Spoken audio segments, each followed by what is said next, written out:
আল্লাহ তাআলা বলেন ওয়াস-সামাই যাতিল বুরুজ, কসম বুরুজওয়ালা আসমানের কসম, ওয়াস-সামাই যাতিল বুরুজ ওয়াল ইয়াউমিল মাউউদ,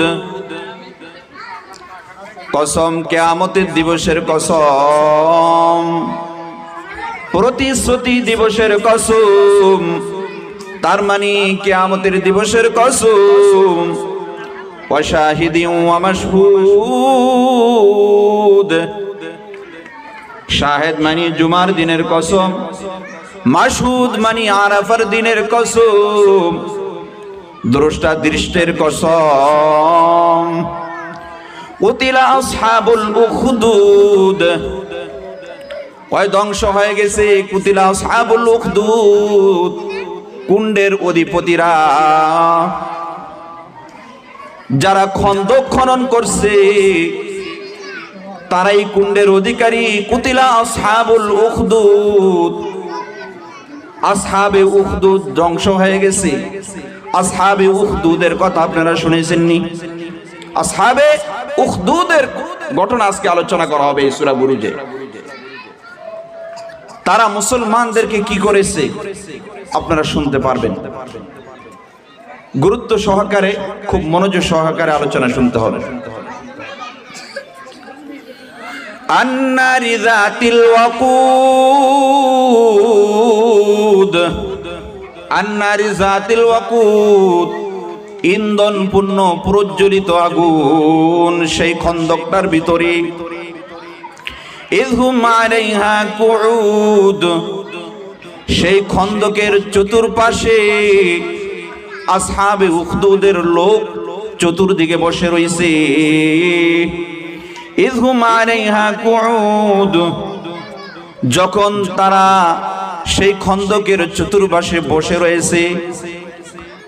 ওয়াহুম আলা মা ইয়াফআলুনা বিল মুমিনিনা শুহুদ,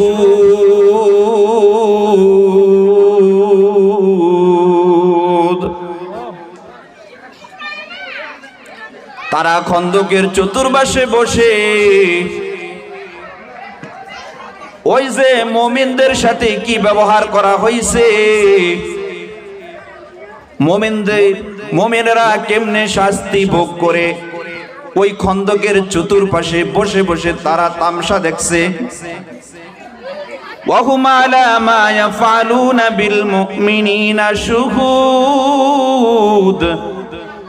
ওয়া মা নাকামু মিনহুম ইল্লা আন ইউমিনু বিল্লাহিল আজিজিল হামিদ।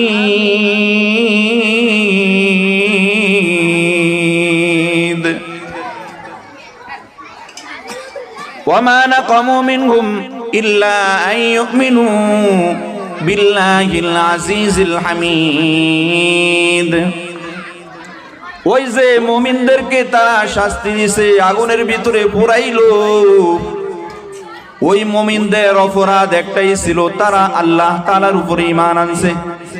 কার উপরে ঈমান আনছে জোরে বলেন? আল্লাহ তাআলার উপরে ঈমান আনছে।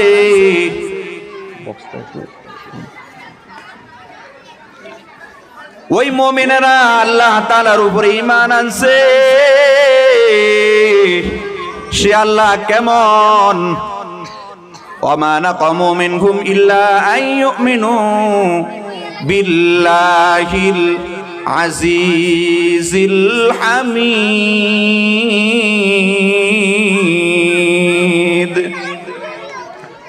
সে আল্লাহ হলো পরাক্রমশালী, প্রশংসাভাজন।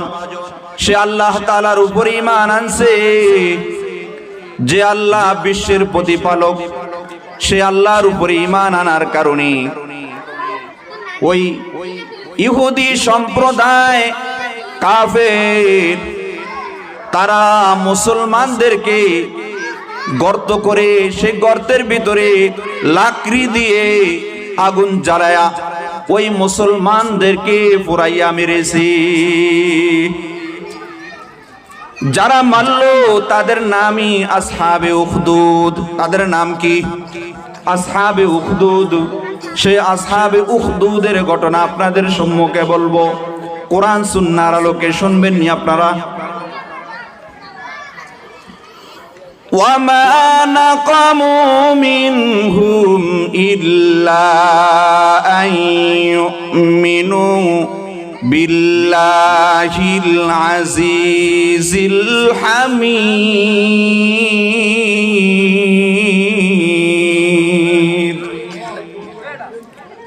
তারা মুমিনদেরকে শাস্তি দিছে, মুমিনদেরকে নির্যাতন করছে, মুমিনদেরকে জ্বালাইছে। ও মুসলমানি বান্দার, মুমিনেরা কোনো অন্যায় করে নাই, শুধু একমাত্র আল্লাহ তাআলা পরাক্রমশালী আল্লাহ তাআলার উপর ঈমান আনছে।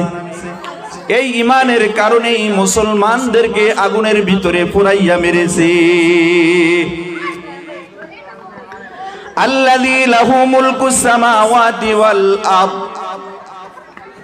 সে আল্লাহ তাআলা হলো আসমান এবং জমিনের মালিক। সে আল্লাহ কিসের মালিক বলেন? আসমান এবং জমিনের মালিক। সে আল্লাহর উপরে তারা ঈমান আনার কারণে এই 20,000 মুসলমানদেরকে দুরাসার ইহুদিরা কাফেরেরা আগুনের ভিতরে ফালাইয়া তাদেরকে মেরেছে। আল্লাহ তাআলা কয়, আমি আসমানের মালিক, আমি শুধু আসমানের মালিক হয়ে ক্ষান্ত রই নাই। ও দুনিয়ার মানুষ, আমি জমিনেরও মালিক। আমার জমিনের ভিতরে থাইকা, আমার জমিনের ভিতর থেকে সব কিছু খাইয়া, আর আমার প্রিয় বান্দাদেরকে তোরা কতল করে ফেলুস, আমার প্রিয় বান্দাদেরকে তোরা আগুনে পুড়ায় মারুস, আমি আল্লাহ তাআলা কখনো বরদাস্ত করব না। ঠিক কি না? বরদাস্ত করবেনি আল্লাহ।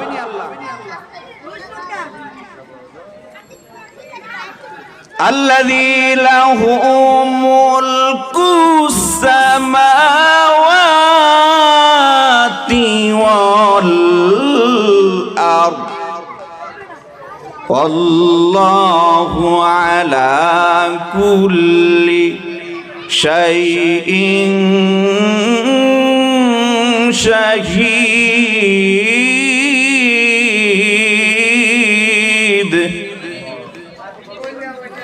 আল্লাহু আলা কুল্লি শাইইন শাহীদ। আল্লাহ তাআলা বলে, আমি সব জিনিস আমি দেখি, সব জিনিসের আমি দ্রষ্টা, সব জিনিস আমি দেখি। আল্লাহু আলা কুল্লি শাইইন শাহীদ। ইন্নাল্লাযীনা ফাতানুল মুমিনিনা ওয়াল মুমিনাত সুম্মা লাম ইয়াতুবু ফালাহুম আযাবু জাহান্নাম ওয়ালাহুম আযাবুল হারিক। বলেন আল্লাহু আকবার। ইন্নাল্লাযীনা ফাতানুল মুমিনিনা ওয়াল মুমিনাতি সুম্মা লাম ইয়াতুবু। আল্লাহ তাআলা বলে, যেই কাফেরেরা মুমিনদেরকে শাস্তি দিল, আগুনের ভিতরে পুরাইলো, ওই আগুনের ভিতরে পুরানোর পর তারা আল্লাহ তাআলার কাছে যদি তওবা না করে থাকে, তাহলে তাদের জন্য জাহান্নামের যন্ত্রণা, তাদের জন্য জাহান্নামের আযাব, ওয়ালাহুম আযাবুল হারিক, আর তাদের জন্য রয়েছে দহন যন্ত্রণা। ইন্নাল্লাযীনা ফাতানুল মুমিনিনা ওয়াল মুমিনাতি সুম্মা লাম ইয়াতুবু ফালাহুম আযাবু জাহান্নাম ওয়ালাহুম আযাবুল হারিক।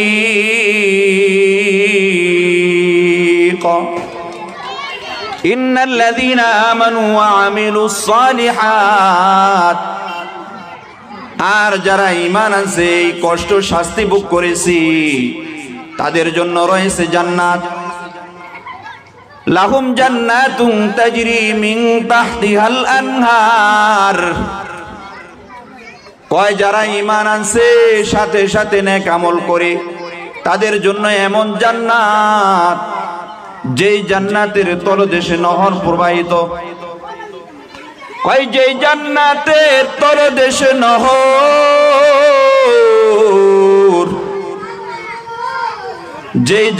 যেই জান্নাতের তলদেশে নহর প্রবাহিত রয়েছে এমন জান্নাত আল্লাহ তাআলা ঈমানদারদেরকে দান করবেন। ঈমান গ্রহণ করার পর নেক আমল যারা করছে আল্লাহ তাআলা কেবল তাদেরকে এরকম জান্নাত দিবেন। আপনারা নিতে রাজি নি? এরকম জান্নাতে আমরা যাইতে চাই কি চাই না?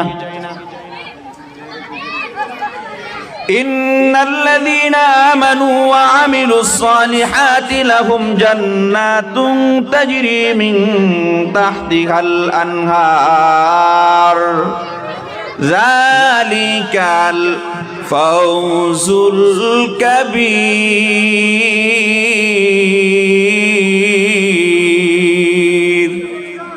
বলেন আল্লাহু আকবার।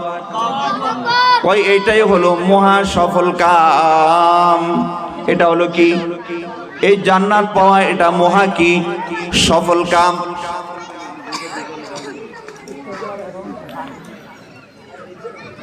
ইন্না বাতশা রাব্বিকা লাশাদীদ,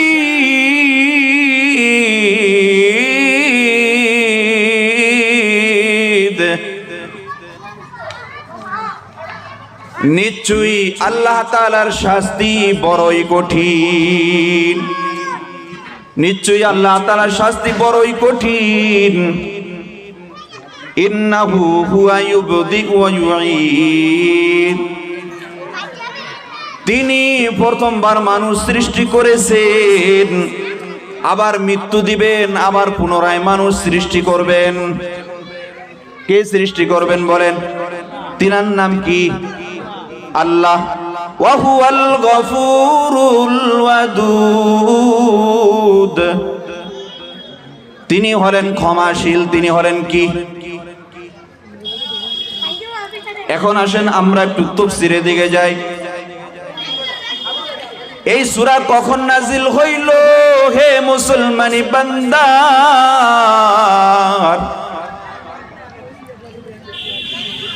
নবী পাক সাল্লাল্লাহু আলাইহি ওয়াসাল্লামের মক্কি জিন্দেগীর একবারে শেষের দিকে এই সূরা নাজিল হয়। যেই সময় দুরাসার কাফেরেরা মুসলমানদের উপরে নির্যাতনের স্টিম রুলার চালায়,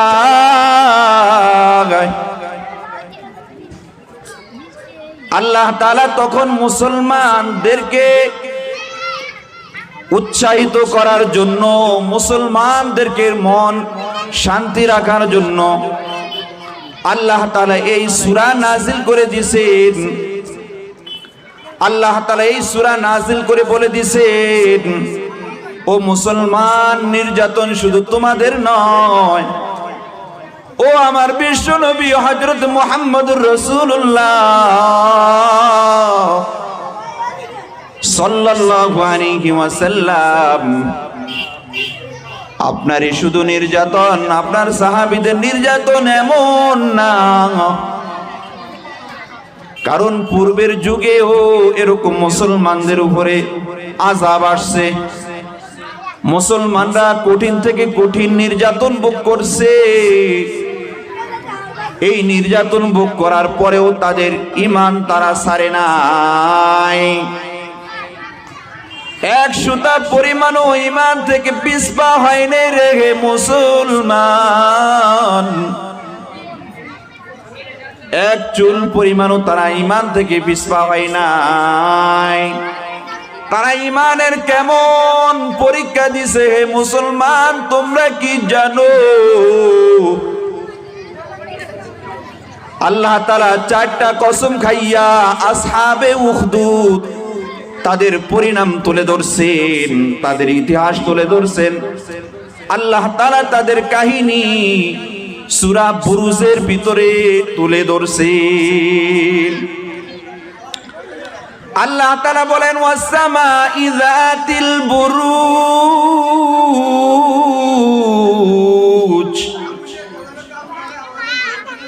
কসম উত্তম কারুকার্য সম্পন্ন আসমানের কসম, বুরুজ বিশিষ্ট আসমানের কসম। এখন এই শব্দ বুরুজ, এই শব্দের অর্থ কি? মুফাসসিরিনে কেরাম বিভিন্ন অর্থ করেছেন।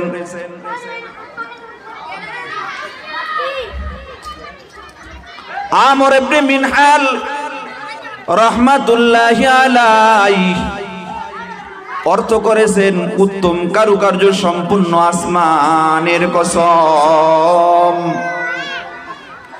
এই বুরুজ শব্দের অর্থ বলে আসমানের ভিতরে বড় বড় তারকার কথা বলা হয়েছে, যে আসমানের ভিতরে বড় বড় তারকা ওয়ালা সেই আসমানের শপথ আল্লাহ তাআলা খাইছে। ওয়াসসামাই যাতিল বুরুজ, এই বুরুজ শব্দের অর্থ আরেকটা মুফাসসিরিনে কেরাম বলেন যে আসমানের ভিতরে 12টি মঞ্জিল রয়েছে, সেই 12টি মঞ্জিল বিশিষ্ট আসমানের শপথ।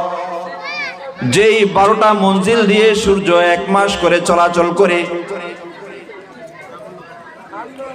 আর চন্দ্র 2 দিন 1/3 দিন, এই হিসাবে চন্দ্র মোট 28 দিন আমরা দেখতে পাই, আর 2 রাত্র আমরা চন্দ্র দেখতে পাই না।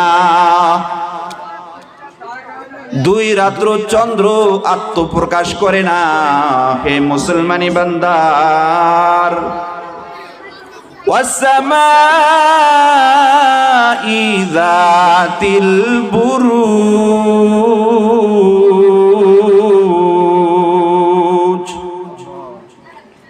ওয়াল ইয়াউমিল মাউউদ।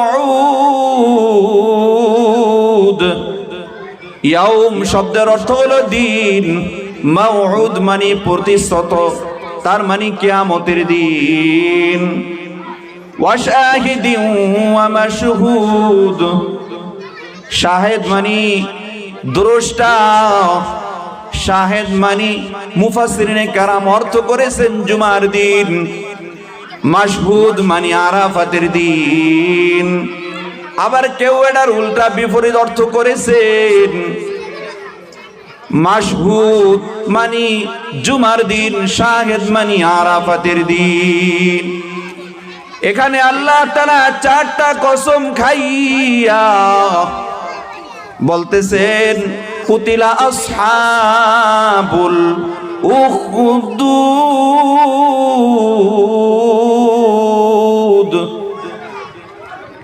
ধ্বংস হয়ে গেছে কুণ্ডের অধিপতিরা। কয়টা কসম খাইছে? আচ্ছা, আসমান হলো মহামূল্যবান আসমান, আল্লাহ তাআলা আসমানের শপথ খাইছেন। সাথে সাথে আল্লাহ তাআলা কিয়ামতের দিনের শপথ খাইছেন। কিয়ামতের দিনও মহামূল্যবান দিন, গুরুত্বপূর্ণ দিন। শাহেদ মানে জুমার দিন, জুমার দিন আমল করার জন্য মানুষের এক গুরুত্বপূর্ণ দিন কিনা। মাশহুদ মানে আরাফাতের দিন, আরাফাতের দিনও একটা গুরুত্বপূর্ণ দিন। হে মুসলমানি বান্দার, 4টা গুরুত্বপূর্ণ জিনিসের কসম খাইছেন আল্লাহ। এখান থেকে আমরা বুঝতে পারলাম আমাদের একটা বোঝার জিনিস, সেটা হলো আমরাও অনেক সময় কসম করি, সন্তানের কসম করি, বাবার কসম করি, স্ত্রীর কসম করি, করি কি করি না? একমাত্র আমাদের শপথ হলো আল্লাহ তাআলার উপর শপথ হবে। আল্লাহ তাআলার নাম দিয়ে আমাদের কসম হইব, আর দুনিয়ার কোনো গায়রুল্লাহর কোনো শপথ আমাদের হবে না, এটা শিরক হবে।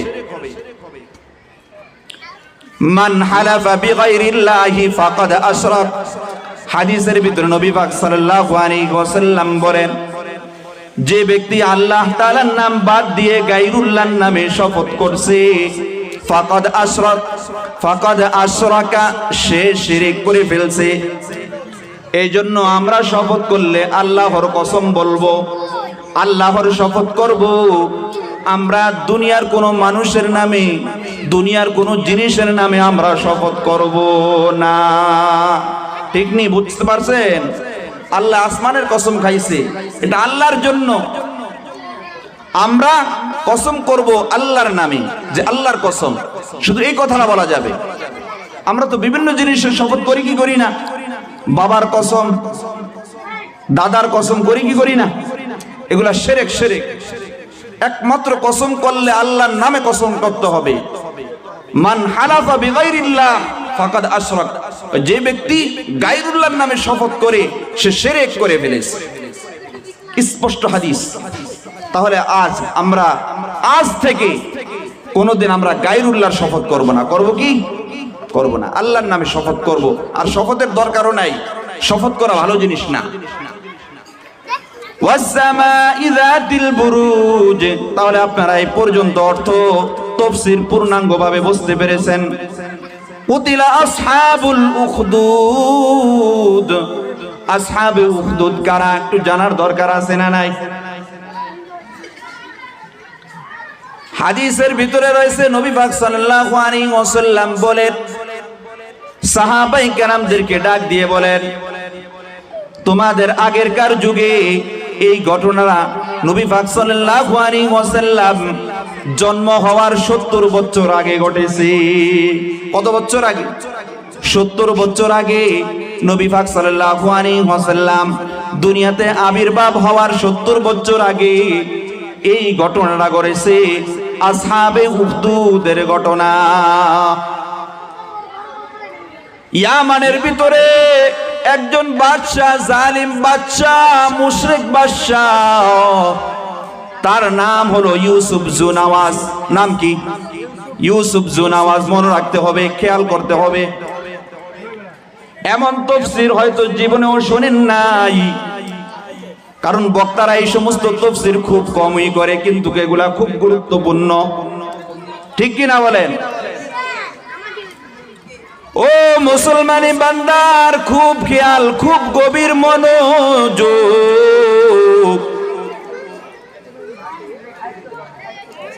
ইয়ামানের ভিতরে একজন বাদশাহ, সে ছিল জালেম বাদশাহ, ইহুদি সম্প্রদায়ের। সে নিজেকে নিজে খোদা দাবি করেছে। তার কাছে একজন জাদুকর থাকতো। ওই জাদুকর বিদ্যা হয়ে গেছে। বৃদ্ধ হয়ে যাওয়ার পর ওই জাদুকর ওই জালেম বাদশা ইউসুফ জুনাওয়াজের কাছে এসে বলতেছে, বাদশাহ, আমি তো বড়ই আপনার হিতাকাঙ্ক্ষী ব্যক্তি, আমি জাদুকর। আমি হয়তো মৃত্যুবরণ করব, আমার বয়স তো দিন দিন বাড়ি হয়ে যাইতেছে, আমার তো মৃত্যু ঘনিয়ে আসতেছে, আমি হয়তো মৃত্যুবরণ করব। আপনাকে একটা পরামর্শ দেই, আপনি একজন বুদ্ধিমান যুবককে আমার কাছে পাঠাইন, আমি তাকে জাদু বিদ্যা শিক্ষা দিয়ে দিব। কারণ আগেরকার যুগে জালেম বাদশাদের একজন করে জাদুকর রাখতো, 2-3 জন করে জাদুকর রাখতো। এই জাদু মন্ত্র সন্ত্র দিয়েই তাদের বাদশাহী টিকে রাখতো। ঠিক নি? এই জাদু বড় খারাপ, জাদুকর বড় খারাপ। জাদুকর এখনো আছে দেশে, কারণ নবীকেই তো জাদু করে মেরে ফেলতে চাইছিল। ঠিক না? নবীকেই জাদু করছে। জাদুকর আছে না নাই? এক যুবককে বাদশা সিলেক্ট করলো, ফুটফুটে সুন্দর এক যুবককে বাদশা সিলেক্ট করলো। বাদশা ওই যুবককে বলে দিয়েছে,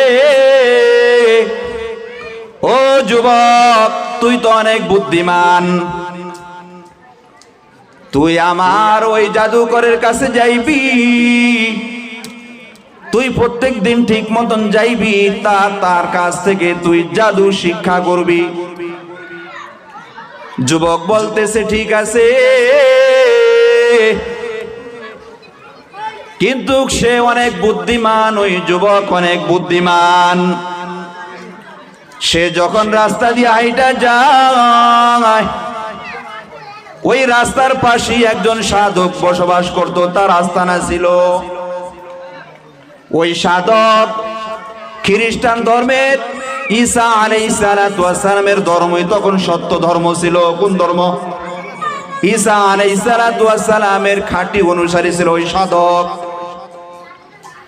ওই সাধক কখনো আল্লাহর ইবাদত করতেন, আবার কখনো কখনো সে মানুষদেরকে এরকম ওয়াজ নসিহত করতেন। এই ওয়াজ নসিহত শুনতে শুনতে ওই যুবক যখন এই পথ দিয়ে আসতে যায়, এই পথের ভিতরে অনেক সময় দেয়, সাধকের কাছে অনেক সময় দেয়, অনেক সময় দেয়। সে ধর্মীয় শিক্ষাও অর্জন করে। ধর্মীয় শিক্ষা অর্জন করার পর সে জাদু বিদ্যাও শিক্ষা করার জন্য যায়। জাদু বিদ্যা যখন শিক্ষা করতে যায়, ওই জাদুকর যখন দেখে ছাত্র লেট করে আসছে, লেট করে আসার কারণে ওই জাদুকর ওই ছাত্র ওই যুবককে ধরে মারি দেয়। কারণ আমরা যখন ছাত্রদেরকে পড়াই, ওই ছাত্র যদি একদিন লেট করে আসে, তাকে মারি কি মারি না?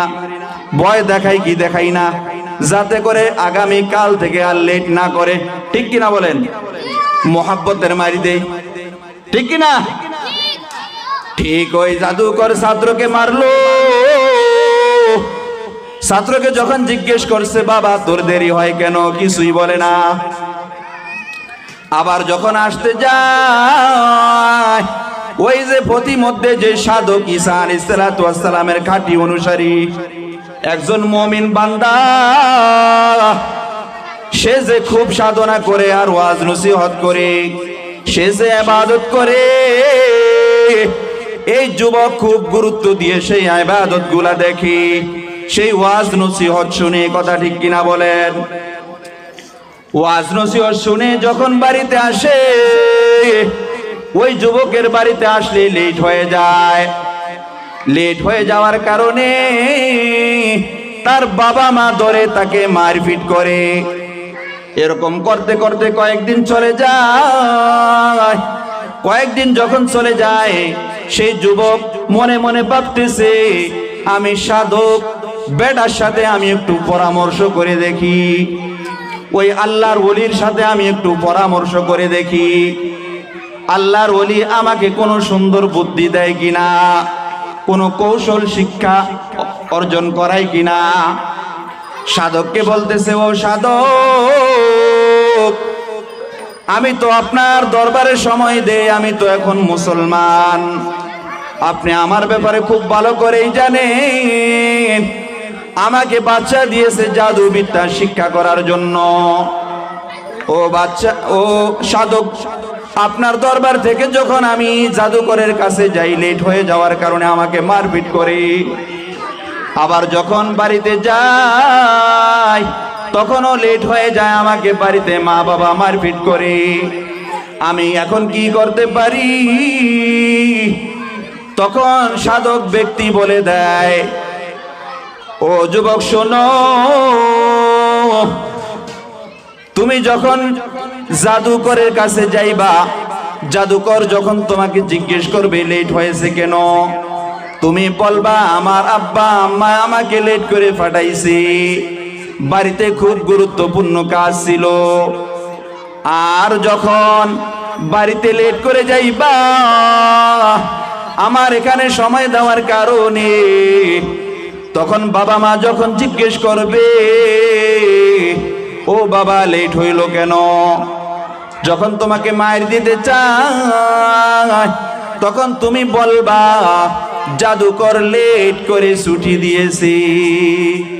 এই কৌশলটা যখন শিখিয়ে দিল, আজ থেকে যুবকে আমলটা করতেছে।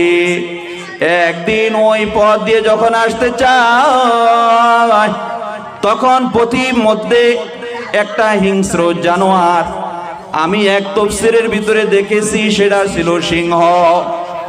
এই সিংহ রাস্তার ভিতরে পড়ে আছে, রাস্তার ওপাশ থেকে মানুষ এই পাশে আসতে দেয় না, আর এই পাশের মানুষ রাস্তার ওই পাশে যাইতে পারে না।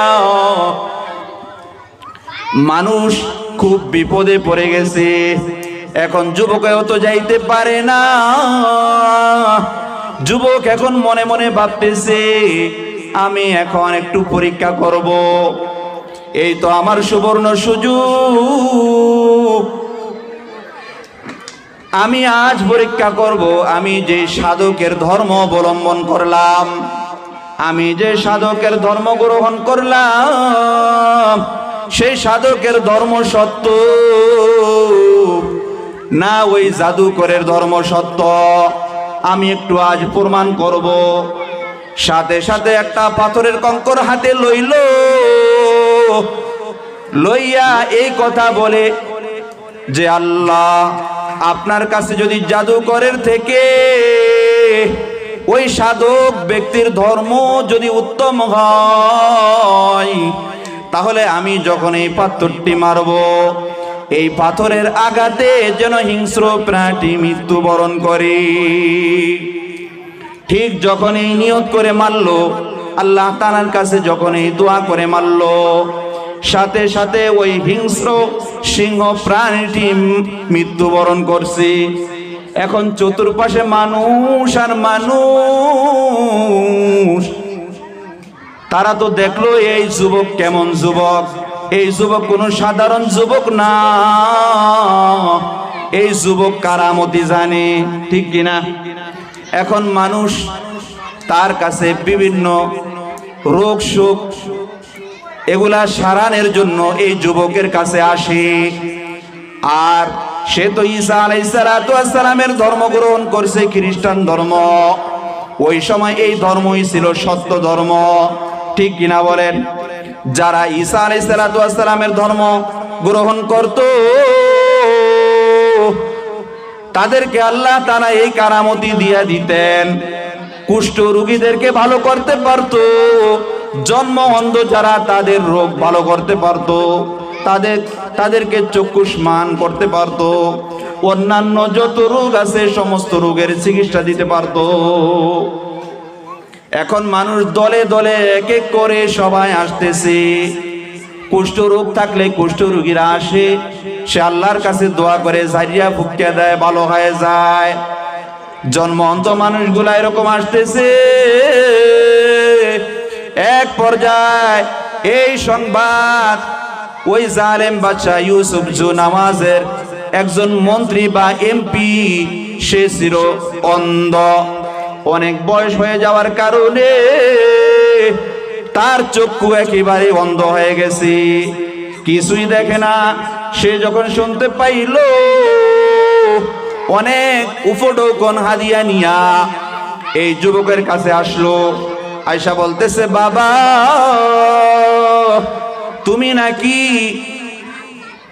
তুমি নাকি অনেক জাদু জানো, তুমি কুষ্ঠ রোগীদেরকে সুস্থ করতে পারো, যাদের চোখ নাই তুমি চোখ ফিরিয়ে দিতে পারো, তাহলে আমার এই হাদিয়াগুলা গ্রহণ করো আর আমাকে চোখ ফিরিয়ে দাও। যুবক যখন এই কথা শুনলো, তখন সে দমক দিয়ে বলতেছে, আমি কেমনে সুস্থ করব? আমি কি আল্লাহ নি? আমি কি খোদা নি? আমি কেমনে সুস্থ করব?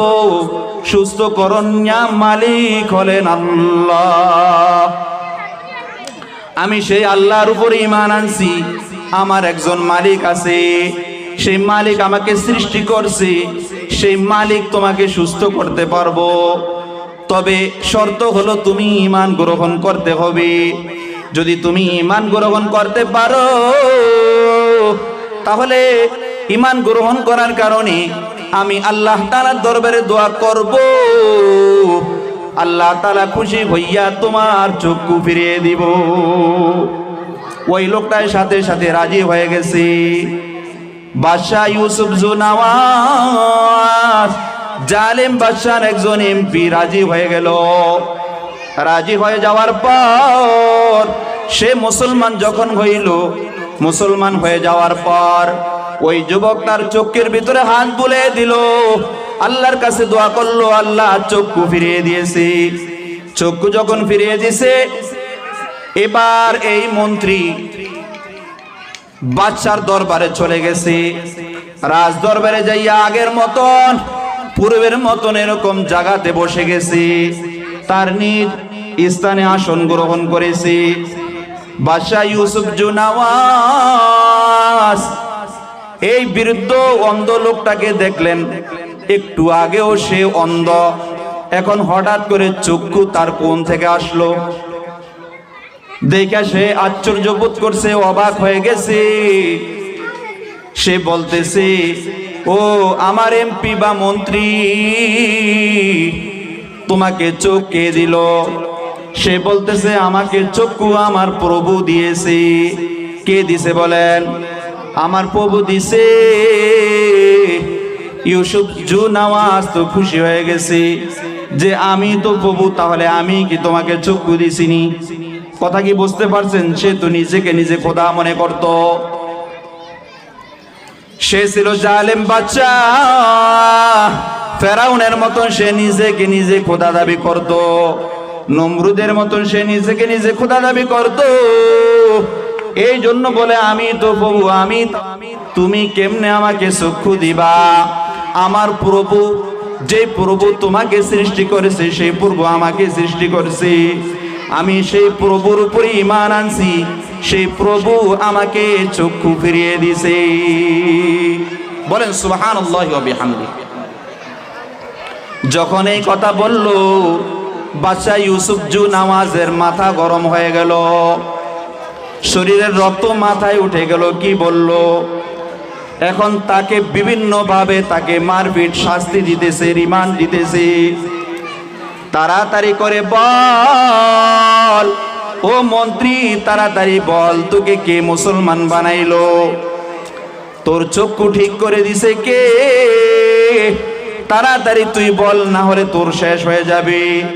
এরকম যখন বারবার করে তাকে শাস্তি দিতেছিল, এক পর্যায়ে সে ওই যুবকের কথা বলে দিল, যে যুবক জাদু বিদ্যা শিক্ষা করত।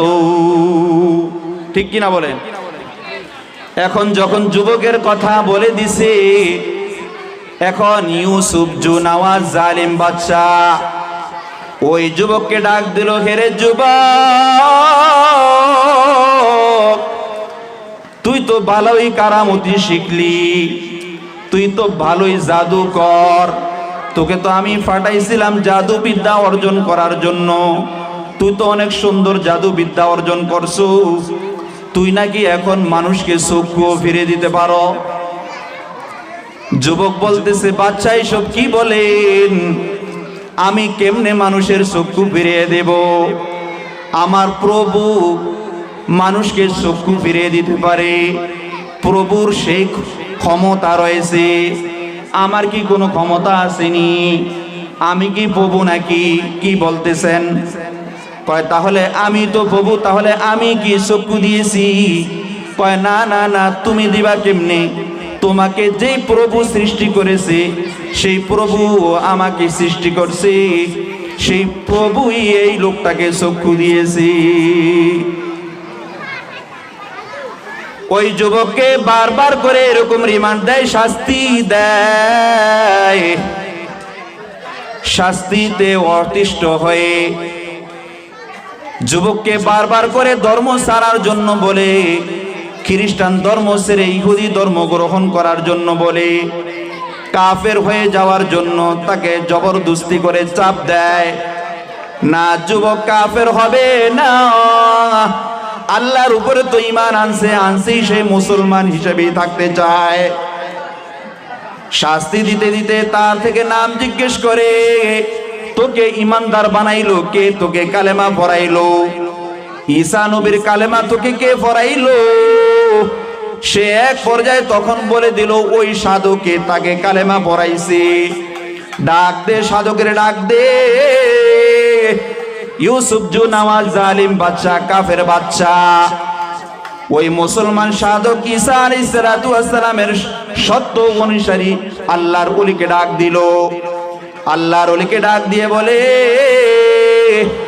তুই তোর ধর্ম ছাড়বি, ইহুদি ধর্ম গ্রহণ করবি না কি না করবি বল।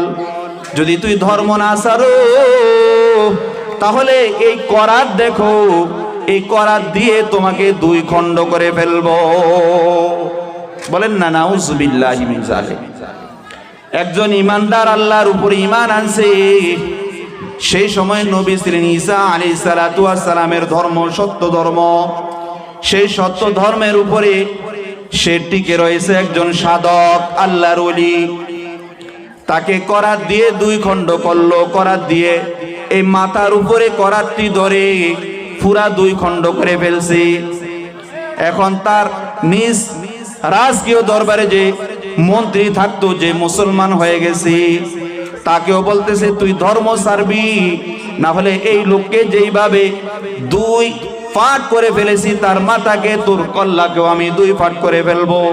কয় কোনো সমস্যা নাই, আমি যে আল্লাহর উপরে ঈমান আনার কারণে আল্লাহ আমাকে চক্ষু ফিরিয়ে দিয়েছে, ওই আল্লাহর উপরে ঈমান আনছি তো আনছি, করাত কেন? আমাকে যদি কুচি কুচি করেও ফেলা হয় তারপর আমি ঈমান ছাড়ব না। তখন ওই মন্ত্রী, যেই মন্ত্রী মুসলমান হয়ে গেল, মুসলমান হয়ে যাওয়ার পর চক্ষু আবার ফিরে পাইল, ওই মন্ত্রীকেও দুই খণ্ড করে ফেলল। করাতের মাধ্যমে দুইজন শেষ করে ফেলল। এখন বাকি রয়েছে ওই যুবক যে জাদুবিদ্যা শিক্ষা করত। এই যুবককে বাদশা ইউসুফ নওয়াজ তার সেনাবাহিনীদেরকে পাঠাইলো, ও সেনাবাহিনীরা আপনারা একটা জামাত তাড়াতাড়ি করে যান,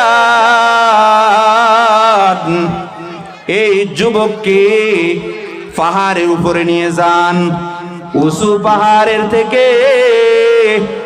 এই যুবককে ফালিয়ে দিবেন, নিচুনে পড়ে সে মারা যাবে। আল্লাহর কি লীলা খেলা! এই যুবককে যখন পাহাড়ের উপর নিয়ে গেল, পাহাড়ের উপরে যখন নিল, যখন এই যুবককে ফালে দেওয়ার জন্য চেষ্টা করলো, যুবককে বলতেছে তোর কি এই ধর্ম ছাড়বি না তোকে আমরা পাহাড়ের উপর থেকে ফেলে দিব? যুবক বলতেছে না না না, আমি সত্য ধর্ম আমি কখনো ছাড়তে পারবো না। তারপরে তাকে পাহাড়ের উপর থেকে যখন ফালানোর চেষ্টা করলো, আল্লাহ তাআলার হুকুমে পাহাড়ের ভিতরে কম্পন শুরু হয়ে গেল। পাহাড় কাঁপতে কাঁপতে, যে সৈন্যরা ছিল বাদশা ইউসুফ নওয়াজের সেনাবাহিনী, তারা পাহাড় থেকে পড়ে তারা ধ্বংস হয়ে গেল। ওই যুবক পাহাড় থেকে নেমে সুষ্ঠু শরীরে বাদশার দরবারে ফিরে আসলো। বাদশা দেখে তো মাথা গরম, কিরে যুবক, আমি একদল সেনাবাহিনী পাঠাইলাম, তারা কই? কয় তারা সব ধ্বংস হয়ে গেছে, মহান আল্লাহ তাআলা তাদের কবল থেকে আমাকে ফিরে আনছে, আমি পুনরায় আপনার দরবারে ফিরে আসলাম। বাদশা, জালেম বাদশা ইউসুফ নওয়াজ কাফের বাদশা, সে এবার আরব দল সেনাবাহিনীদেরকে পাঠাইলো, ও সেনাবাহিনী তোমরা তাড়াতাড়ি করে একটা নৌকা লও, এই নৌকার ভিতরে করিয়া এই যুবককে মহাসমুদ্রের ভিতরে নিয়ে যাইবা। যেই সমুদ্রের ভিতরে নেওয়ার পর তাকে নৌকা থেকে ফেলে দিয়ে তোমরা চলে আসবা। যখন এই কাজ করার জন্য নৌকার ভিতরে ভর্তি করে যুবককে নিয়ে গেল, নদীর যখন মাঝখানে নিয়ে তাকে ছেড়ে দেওয়ার জন্য ইচ্ছা করলো, অমনিতেই নদীর ভিতরে তরঙ্গ শুরু হয়ে গেছে, ঢেউ শুরু হয়ে গেছে। এক পর্যায়ে নৌকাটা ডুবে গেল। যত রাজার যত সেনাবাহিনী ছিল সবাই নদীর ভিতরে নিমজ্জিত হয়ে প্রাণ গেল, ধ্বংস হয়ে গেল, মারা গেল। আর ওই যুবক সাঁতরাইতে সাঁতরাইতে কিনারায় উঠে এসেছে। আবার সেই নৌকা নিয়ে আল্লাহ তাআলাই তাকে ব্যবস্থা করে দিয়েছে। আবার বাদশার রাজ দরবারে আবার পুনরায় ফিরে এসেছে। বাদশা এবার দেখো মাথা খুব গরম। কিরে যুবক, তুই কেমনে আসলি? তুই কি এখনো মরস নাই? আমার ওই সেনাবাহিনীগুলি কোথায়? তোর সাথে যে পাঠাইলাম, কয় তারা তো সব ধ্বংস হয়ে গেছে। আল্লাহ তাআলা তাদের কবল থেকে আমাকে ফিরে আনছে। আমি পুনরায় আপনার দরবারে ফিরে আসলাম। বলেন সুবহানাল্লাহি ওয়া বিহামদিহি। এবার ওই যুবক জালেম বাদশা ইউসুফ জুনাওয়াজকে ডাক দিয়ে কয়, হে বাদশা, যতই চেষ্টা করে এইভাবে আমাকে মৃত্যু দেওয়া আপনার পক্ষে সম্ভব না। আপনি যদি আমার কথা মতন কাজ করেন তাহলে আমাকে মৃত্যু দিতে পারবেন, তার আগে আমাকে মৃত্যু দিতে পারবেন না। কয় সেটা হলো কি কাজ? কয় সেটা হলো আপনি এই দেশের ভিতরে যত মানুষ আছে আপনি সকলকে ডাক দেন, একটি ময়দানে সকল মানুষদেরকে সমবেত করেন, আর তাদের মাঝখানে একটা খুঁটি গাড়বেন। তারপরে গাড়ার পর আমার ধনুক থেকে একটি তীর নিয়ে আমার গায়ে নিক্ষেপ করবেন। এই যে আমার এই জায়গাটায় নিক্ষেপ করলে আল্লাহ তাআলা এর উসিলায় আমাকে মৃত্যু দিবে। তবে আপনি আর একটু কাজ করতে হবে, সাথে সাথে একটা দোয়াও আপনি পড়তে হবে, বিসমিল্লাহি রাব্বি হাযাল গোলাম। যে আমি তীর নিক্ষেপ করলাম ওই আল্লাহ তাআলার নামে, যে আল্লাহ এই যুবকের রব। যখন আপনি এই কথা বলে তীর আমার গায়ে যখন এই জায়গাতে নিক্ষেপ করবেন ও বাদশা, তারপরে আল্লাহ তাআলা আমার মৃত্যু দিবে, এর আগে আমার কোনো মৃত্যু দিবে না। ঠিক সকল মানুষদেরকে এক মাঠের ভিতরে, দোলা মাঠের ভিতরে বাদশা ইউসুফ জুনাওয়াজ জালেম বাদশা সমবেত করলো। সমবেত করার পর মাঝখানে একটা খেজুর গাছ রোপণ করলো। এই খেজুর গাছের সাথে যুবককে খুব শক্ত করে বাঁধলো। বাঁধার পর যুবক যেইভাবে বলে দিয়েছে আমাকে এইভাবে আপনি মারবেন, ঠিক ওইভাবে তার থেকে একটা ধনুক থেকে একটা তীর লইয়া বিসমিল্লাহি রাব্বি হাযাল গোলাম বলে তার গায়ে এরকম নিক্ষেপ করার পর এই জায়গাতে তীরটা লাগলো, আর সাথে সাথে ওই যুবক শহীদ হয়ে গেল। শহীদ হয়ে যাওয়ার পর যখন সে শহীদ হইতেছে, এই জায়গাতে হাত রেখে সে মৃত্যুবরণ করলো। সাথে সাথে যত মানুষ, সামনে তো অনেক সমবেত লোকজন ছিল, সকলে ঈসা আলাইহিস সালাতু ওয়াস সালামের কালেমা পড়ে তখন সাথে সাথে মুসলমান হয়ে গেল। বাদশারে ডাক দিয়ে কয়, ও বাদশা, এই যুবককে আপনি কত শাস্তি দিলেন, মারতে পারলেন না, আর সে কেমন ঈমান গ্রহণ করছে, কেমন ঈমান না সে গ্রহণ করলো। তাকে মেরে তাকে তীরন্দাজি করছেন, তীর মারিয়া তাকে নিক্ষেপ করিয়া তারপরে তাকে দুনিয়া থেকে সরাইছেন। আমরা ওই আল্লাহ তাআলার উপরে ঈমান আনলাম। নাজরানবাসী, ওই জায়গাটার নাম হলো নাজরান, ইয়ামানের ভিতরে। কোন দেশ? ইয়ামানের ভিতরে নাজরানের সকল মানুষ এক কালেমা পড়ে, ঈসা আলাইহিস সালাতু ওয়াস সালামের কালেমা পড়ে তারা পূর্ণাঙ্গ মুসলমান হয়ে গেছে। জালেম বাদশা ইউসুফ জুনাওয়াজের মাথা গরম হয়ে গেল। কিরে, একজন মানুষকেই সামাল দিতে পারি না, বারবার করে তাকে শাস্তি দেই মারার জন্য। এখন হাজার হাজার হাজার হাজার মানুষ কালেমা পড়ে মুসলমান হয়ে গেল। এই তাদেরকে আমি এখন কি করব, কিভাবে আমি সামাল দিব? তাড়াতাড়ি করে একটা বুদ্ধি বের করলো। প্রত্যেক মোড়ে মোড়ে তোমরা খন্দক খনন করো। খন্দক খনন করিয়া তাড়াতাড়ি করে এই মুসলমান সকলকে ওই খন্দকের ভিতরে তাড়াতাড়ি করে নিক্ষেপ করো। সেখানে জ্বালানি কাঠ দাও, জ্বালানি কাঠ দিয়ে প্রজ্বলিত আগুন জ্বালিয়ে দাও। সেই কাঠের ভিতরে আগুন জ্বালিয়ে দাও, আর যত মুসলমান আছে সমস্ত মুসলমানদেরকে সেখানে নিক্ষেপ করো। এইভাবেই সমস্ত মুসলমান মারতে হবে, ঠিক কিনা বলেন? বাদশা ইউসুফ জুনাওয়াজ সমস্ত মুসলমানদেরকে, যারা মুসলমান হইল, সবাইকে এক এক করে ওই আগুনের কুণ্ডুর ভিতরে নিক্ষেপ করে তাদেরকে মারতেছি।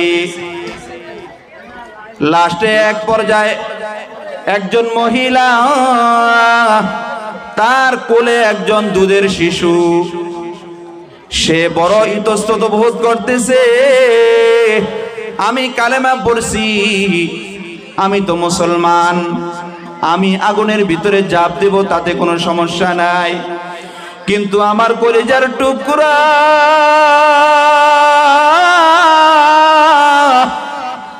এই বাচ্চাটাকে লইয়া আমি কিভাবে আগুনে ঝাঁপ দিব? আমার কলিজা মানে না।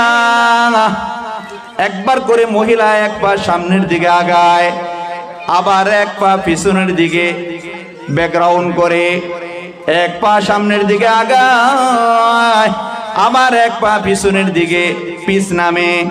এরকম করতে করতে বাদশা ইউসুফ জুনাওয়াজ বিষয়টা ফলো করছে। কয়, ও মহিলা, জানি তুমি এই গর্তের ভিতরে পড়বা না, কারণ তোমার কোলে একজন দুধের বাচ্চা রয়েছে। তাড়াতাড়ি কোলে আমার ধর্ম গ্রহণ করো, তাহলে তোমার এই শাস্তি থেকে তুমি মুক্তি পাইবা। ওই কোলের বাচ্চা, দুধের শিশু ডাক দিয়ে কয়, মা, তুমি কিসের চিন্তা করো গো মা? তুমি যে ধর্মের উপরে আছো এটা হলো সত্য ধর্ম। তাড়াতাড়ি করে তুমি আগুনের ভিতরে ঝাঁপ দাও, আমরা জান্নাতে চলে যাব। কিসের এই জালেম বাদশা ইউসুফ জুনাওয়াজের ধর্ম তুমি গ্রহণ করবা? সাথে সাথে ওই মহিলা তার বাচ্চা নিয়ে সে আগুনের ভিতরে ঝাঁপ দিল। সেও আগুনের ভিতরে ঝাঁপ দিয়ে সেও শহীদ হয়ে গেছে। তাফসিরের ভিতরে লেখা হয়েছে, যেই মুমিনদেরকে আগুনের ভিতরে ফালানো হয়েছে, ওই মুমিনগুলিকে যখন আগুনের ভিতরে ফালাইলো, তাদের প্রাণ আগুনের ভিতরে পড়ার আগে আগে, আগুন স্পর্শ করার আগে আগে আল্লাহ তাআলা তাদের জানগুলি কবজ করে নিয়ে গেছে। তাদের কোনো শাস্তি হয় নাই, তাদের আগুনের ভিতরেই তাদের শান্তি। যেরকম ইব্রাহিম আলাইহিস সালাতু ওয়াস সালামকে ষড়যন্ত্র করে, চক্রান্ত করে আগুনের কুণ্ডুরের ভিতরে ফালাইলো, আল্লাহ তাআলা কয়া দিয়েছে, কুলনা ইয়া নারু কুনি বারদাও ওয়া সালামান আলা ইব্রাহিম। বলেন আল্লাহু আকবার। ও আগুন, আমার ইব্রাহিমের জন্য পূর্ণাঙ্গ এয়ার কন্ডিশন হয়ে যাও, একটা পশম যেন আমার ইব্রাহিমের না পড়ে। ঠিক এই ইমানদারদের অবস্থাও এরকম হয়েছে, তাদের কিছু হয় নাই, জানের কোনো কষ্ট হয় নাই, তারা শহীদ হয়ে আল্লাহ তাআলার কাছে তারা জান্নাতে চলে গেছে। আরো কি হইল? আল্লাহ তাআলা, আল্লাহ ইন্নাল্লাযীনা ফাতানুল মুমিনিনা ওয়াল মুমিনাতি সুম্মা লাম ইয়াতুবু ফালাহুম আযাবু জাহান্নাম ওয়ালাহুম আযাবুল হারিক। কয় যারা এই মুমিনদেরকে এই যে আগুনের কুণ্ডুলি করে মুমিনদেরকে আগুনের ভিতরে ফেলাইলো, তাদের জন্য জাহান্নামের কঠিন শাস্তি। শুধু তাই না, দুনিয়াতেও তাদের শাস্তি রয়েছে, ওয়ালাহুম আযাবুল হারিক। কয় তাদের জন্য দুনিয়াতে দহন যন্ত্রণা রয়েছে। তার মানে কি হয়েছিল, তারা তো গর্তের চতুর্পাশে বসে রয়েছে, ওই গর্তের চতুর্পাশে বসে রওয়ার কারণে আগুন এমন প্রজ্বলিত আগুন, ওই আগুন তাদের শরীরের ভিতরে স্পর্শ করছে। ওই জালেমদের শরীরের ভিতরে স্পর্শ করা করে পুরা দেশের ভিতরে ওই আগুন ছড়িয়ে গেছে। আগুন ছড়িয়ে যাইয়া সকল মানুষ মৃত্যুবরণ করছে, সকল মানুষ মৃত্যুবরণ করছে। বাদশা ইউসুফ জুনাওয়াজ এক রেওয়ায়েতে আছে, সে আগুনে পুড়ে যাওয়ার ভয়ে সে দৌড়ে পালানোর চেষ্টা করছে, এক নদীর ভিতরে ঝাঁপ দিছে, ওই নদীর ভিতরে নিমজ্জিত হয়ে সে মৃত্যুবরণ করছে। জালেম বাচ্চা কি করছে? মৃত্যুবরণ করছে। সাথে সাথে মানুষগুলা কি হয়ে গেছে? মুসলমান হয়ে গেছে। আল্লাহ তাআলা বলছেন ইজহুম আলাইহা কুউদ, ওই গর্তের কুণ্ডুলির চতুর্পাশে বসে বসে মুসলমান কিভাবে পুড়ে তাদের মজা দেখতেছে। কাফেরেরা কি করতেছে? তারা নিজেরাই কুণ্ডুলি করেছে, নিজেরাই বসে বসে মুসলমান কিভাবে পড়তেছে সেই মজা দেখতেছে। ইযহুম আলাইহা কুউদ ওয়া হুম আলা মা ইয়াফআলুনা বিল মুমিনিনা শুহুদ। তারা মুমিনদের সাথে কি ব্যবহার করতেছে, শুহুদ মানে তারা সেগুলা দেখতেছে। ওয়া মা নাকামু মিনহুম ইল্লা আন ইউমিনু বিল্লাহিল আজিজিল হামিদ। তাদের অপরাধ একটাই ছিল, তারা আল্লাহ তাআলার উপরে ঈমান আনছে। এই ঈমানের অপরাধে বাদশা ইউসুফ জুনাওয়াজ কাফের, সে এই মুসলমানদেরকে আগুনের কুণ্ডুলি করে কুণ্ডুলির ভিতরে ফালাইয়া আগুন, কঠিন আগুন জ্বালাইয়া এই মুসলমানদেরকে পুড়ে হত্যা করেছে। ঠিক কিনা বলেন? তারপর কি তারা বাঁচতে পারছে? তাদের জন্য শাস্তি আছে না নাই? এই ইউসুফ জুনাওয়াজ 20,000 পর্যন্ত মুসলমানদেরকে এরকম আগুনে পুড়ে মারছে, হত্যা করে মারছে। একজন যুবক সেখান থেকে পলায়ন করছে, তার নাম হলো দাউস জু সালাবান। নাম কি? দাউস জু সালাবান। সে ঘোড়ার উপরে আরোহণ করে রোম দেশে চলে গেছে। তাকেও পশ্চাদাপন করা হয়েছে, তাকে টুগায়া তাকে হাতের নাগালে পায় নাই, না হলে তাকেও শেষ করে ফেলতো। এই জালেম বাদশা ইউসুফ জুনাওয়াজ তাকেও কিন্তু শেষ করে ফেলতো। সে ঘোড়ার উপরে আরোহণ করে রোম সম্রাটের কাছে চলে গেল। যা রোম সম্রাটের বলতেছে, ও বাদশা, আমাদের সকল মুসলমান আপনার ধর্মের অনুসারী। রোম সম্রাট বাদশা কায়সারও ছিল খ্রিস্টান ধর্মের, সেই ধর্মেরই লোক ছিল সেই বাদশা। যা বলতেছে, আপনার ধর্মের নাজরানের ভিতরে এরকম মানুষ 20,000 মানুষ পর্যন্ত সে মেরে ফেলছে। তাড়াতাড়ি করে বাদশা কায়সার নাজ্জাশীর কাছে একটা চিঠি লিখলো, আবেসিনিয়ার বাদশার কাছে। কারণ আবেসিনিয়া ইয়ামানের একটু কাছে। চিঠি লিখলো, ও বাদশা নাজ্জাশী, আপনি তাড়াতাড়ি করে আমার এই চিঠির জবাব দেন, আমার চিঠিকে তাড়াতাড়ি করে আপনি পড়ে ঠিক করেন। দাউস জু সালাবান কি বলে তার কথায় আপনি কান দেন। সে কি বলতেছে দেখেন, আপনি তাড়াতাড়ি করে আপনার দেশ থেকে সেনাবাহিনী প্রেরণ করেন, তার সাথে যুদ্ধ করতে হবে, যুদ্ধ করে তাকে পরাজয় বরণ করাইতে হবে। ইউসুফ জুনাওয়াজ আমাদের মুসলমান সকলকে মেরে শেষ করে ফেলেছে। তাড়াতাড়ি করে সেই সেনাবাহিনীর ভিতরে প্রধান যারা ছিল, একজনের নাম হলো আবরাহা, আর একজনের নাম হলো ইরবাদ। এই দুইজন ছিল প্রধান। তাদের নেতৃত্বেই একদল সেনাবাহিনী, সাথে দাউস জু সালাবান, যে ওই 20,000 মুমিনদের থেকে একজন, কথা ঠিক কিনা বলেন, সেও ছিল। তাড়াতাড়ি করে নাজরানের ভিতরে আসছে। নাজরানের ভিতরে যুদ্ধ করতে করতে তখন সে পালাইছে বাচ্চা ইউসুফ জু নওয়াজ। এক রেওয়ায়েতে আছে সে তখন যুদ্ধ করতে করতে ফিটার ভয়ে, মরার ভয়ে সে পালাইছে। পালাইতে পালাইতে যাইতে যাইতে সে এক নদীর ভিতরে পড়ছে। ওই নদীর ভিতরে পড়িয়াই সে মৃত্যুবরণ করছে।